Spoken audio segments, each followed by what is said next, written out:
All right, lesson 2, I'm back with some pens that work. All right, here we go. Lesson 2, add like fractions. Just like lesson 1, but now you don't have to use a model. You can just use what you know. All right, so here we go. Add like fractions. Think of adding like fractions as joining parts that refer to the same whole. To add like fractions, add the numerators and keep the same denominator. We talked about that yesterday. You should be able to whiz right through this. All right. Example 1, Pablo spent 2/6 of an hour on a jigsaw puzzle. Conrad spent 1/6 of an hour on the puzzle. How much time did they spend working on the puzzle in all? We have to find 2/6 plus 1/6. We learned yesterday we keep the same denominator and we add the numerators just like it says at number 1. So then we're adding in today, write the sum in simplest form, okay? So 2/6 plus 1/6 was 3/6. We know that we can't have 3/6 as a fraction because we can simplify that. We've learned that. That's not new to us. So we want to simplify it. I'm going to say, what number can I divide evenly into 3 and 6? Well, we know real simple that is a 3. So I'm going to say 3 divided by 3 is 1. 6 divided by 3 is 2. So 3/6 simplified is 1/2. So they spent a half an hour on a puzzle. Does anybody know how many minutes are in a half an hour? If you don't know, half an hour is 30 minutes because 30 is half of 60. All right, moving right along. Again, I'm kind of going through these fast because you have the ability to pause the video and rewatch. So no sense in wasting time. All right. Example 2, I'm finding 3/10 plus 5/10. First thing I want to do is add 3/10 plus 5/10. 3 plus 5 is 10. No, it's not. I lied. 3 plus 5 is 8. And so then I have 8/10. Okay. I know that I can't have 8/10 as my answer because there is a number that divides evenly into 8 and 10. And they already told me that number is 2. So 8 divided by 2 is 4. 10 divided by 2 is 5. So 3/5, no, I am having a hard time reading today. 3/10 plus 5/10 is 8/10, but 8/10 can't be my answer. I'm going to put my own little equal sign out here because 8/10 is the same as 4/5, just like they showed me right here. You have to simplify. You always, always, always, always have to simplify. And they gave us a little check down here to show us that 8/10 is the same distance as 4/5 because each of these tenths, 2/10, is the same as 1/5. So for every 2/10, it's a fifth. Every 2/10, it's a fifth. Every 2/10, it's a fifth. So 1, 2, 3, 4 of these equals 8 of those. So 4/5 and 8/10 are the same. They give you a little helpful hint up here. It says to simplify a fraction, divide the numerator and the denominator by the greatest common factor. So if you wanted to go through and find their greatest common factor, we know how to do that. We just list all the factors of a number and then find the one that they have in common that is the greatest. All right, let's move on to guided practice section number 1. It says find each sum and write in simplest form. So I've got 1/6 plus 2/6. All right, I'm going to keep those 6s because I always keep the denominator as long as they're the same. All right. Then I have 1 plus 2. 1 plus 2 equals 3. Well, shoot, I can't have that as my answer because 3 and 6 both have a number that divides evenly into both of them. What is that number? That number's 3. So 3 divided by 3 and 6 divided by 3 is going to give us a new answer up. 3 divided by 3 is 1. 6 divided by 3 is 2. So 1/6 plus 2/6 is 3/6, but we want to tell it in simplest form, so it's actually 1/2. All right, let's move on to number 2. Let's give that one a shot. All right, I've got 2/5 plus 2/5. Oh, okay, easy. Keep that 5 down here. 2 plus 2, simplest math fact of them all. 2 plus 2 is 4. Now, is there a number that divides evenly into 4 and 5? It's got to be the same number. There isn't. So 4/5, that's my simplest answer. We're done. All right. Moving right along very quickly through this lesson, we are now on number 3, which is the independent practice. But since, we're homeschooling, I'm going to do it with you just so that we make sure we know what we're doing. You'll do the homework page for your independent practice. All right. Independent practice. Find each sum, write in simplest form. So on all of these, the very first thing I could do is go through and write my denominator just like this. That saves me a step. Keep the denominator, keeping it the same on all of them. Look at there. Denominators are done. I'm halfway finished with that whole section now. All right, now I just have to add 1 plus 1, 2. 2 plus 3, 5. 3 plus 1, 4. 5 plus 2, 7. 3 plus 7, 10. 2 plus 1, 3. 2 plus 5, 7. 1 plus 2, 3. 1 plus 2, 3. Now, kind of done, but not quite. Because I got this direction right here. Right in simplest form. So I got to go back and figure out if there's any of these that I can simplify. So let's look. 2/3. Is there a number that divides evenly into 2 and 3 both? Nope. So it's in simplest form. The next one, is there a number that divides evenly into 5 and 6 both? Nope. It's in simplest form. All right. The next one, is there a number that divides evenly into 4 and 8? Yep. It's a 4. So I'm going to say 4 divided by 4, 8 divided by 4. So this new fraction in simplest form is 1/2. All right. Hopefully you got that. All right. Number 6. I've got 7/8. Is there a number that divides evenly into 7 and 8? Nope. All right. Ooh, number 7. This one's tricky. I've got 10/10. Does anybody know what happens when your numerator and your denominator are the same? Well, I'll tell you. When your numerator and denominator are the same, it's always going to equal 1 whole. It doesn't matter if you have 50 million over 50 million, it still just equals 1.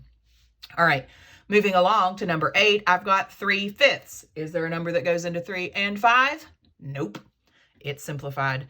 Number 9, 7/12. Is there a number that goes into 7 and 12? Nope, it's simplified. Number 10, is there a number that goes into 3 and 4? You guessed it, nope. It's simplified. And finally, number 11, I've got 3/6. Is there a number that goes into 3 and 6? Yes, they both are divisible by 3. So 3 divided by 3, 1. 6 divided by 3, 2. So 3/6 is the same as 1/2. All right, we got one section done. Let's go to the next section. It says, just the same as we did yesterday, write each fraction as a sum of unit fractions, then write an equation to decompose the fraction in a different way. So here we go. I'm going to write each fraction as a sum of unit fractions. So in each of these units, you can look at your denominator to tell you what goes in each unit. So in number 12, each unit is worth 1/5. How many of those do we have? We've got 4 of them. So I'm going to have 1/5 plus 1/5 plus 1/5 plus 1/5.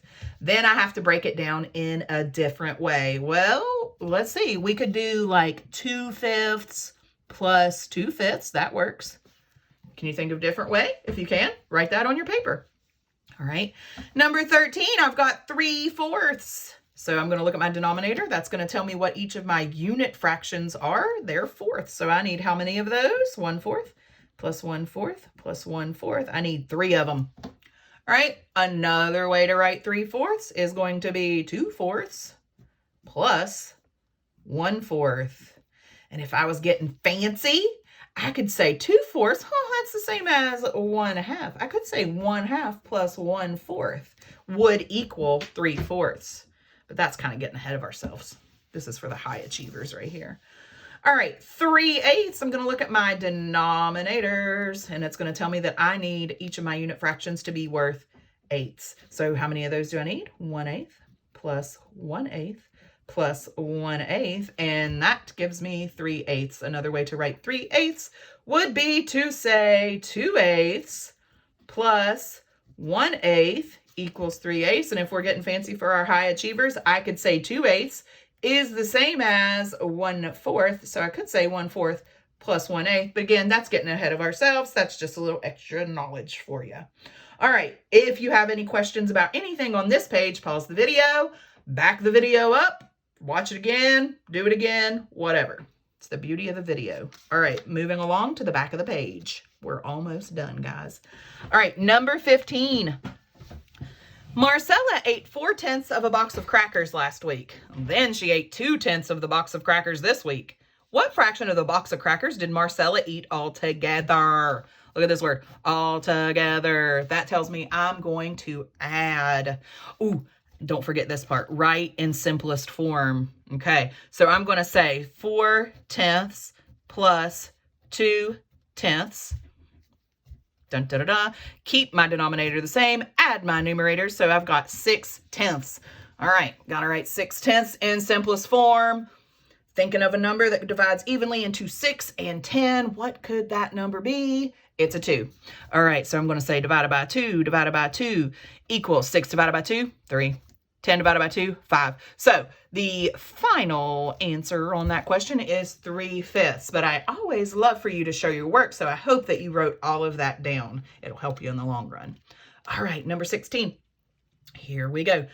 Grayson's mom used 4 out of 12 eggs to make pancakes. Then she used 3 out of 12 eggs to make cupcakes. What fraction of a dozen did she use in all? Hint, a dozen equals 12. We're going to remember, like from yesterday's lesson and from life, that fractions are part over whole. And how many eggs are in the whole dozen? 12.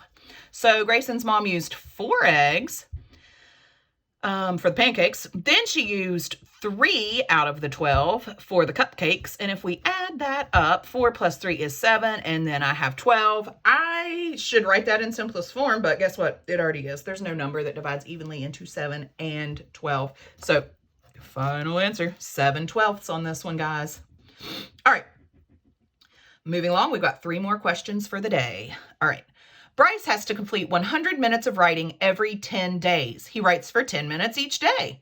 What fraction of his writing requirement does Bryce complete in 6 days? Write in simplest form. So let's think about this. In all, he has to write 100 minutes, right? Okay. Each day, he writes 10 minutes. Okay. So if I've got 10 100ths and I need to know how many he writes in 6 days, I'm going to say 10 100ths on the first day, 10 100ths on the second day, 10 100ths on the third day, 10 100ths on the fourth day, 10 100ths on the fifth day, and 10 100ths on the sixth day. Now, add all that up.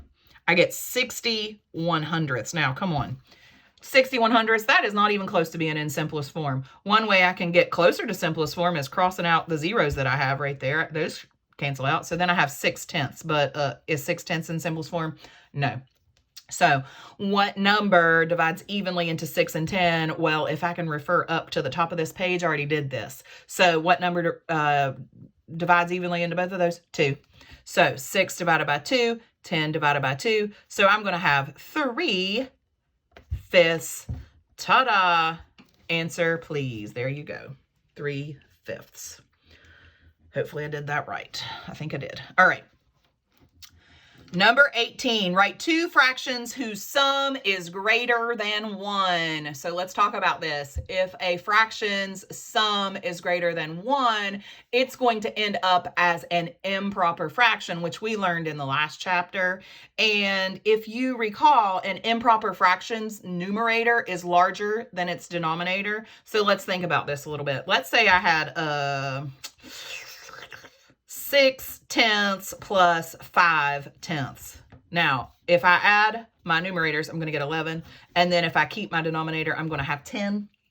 So that works out because my numerator is larger than my denominator. And I'll show you why that is more than 1.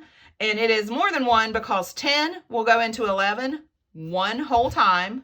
There's 1 left over, and I keep that denominator of 10. So you remember how we changed improper fractions into mixed numbers? That's kind of a review of that on this one. All right. Okay, moving on to the second part.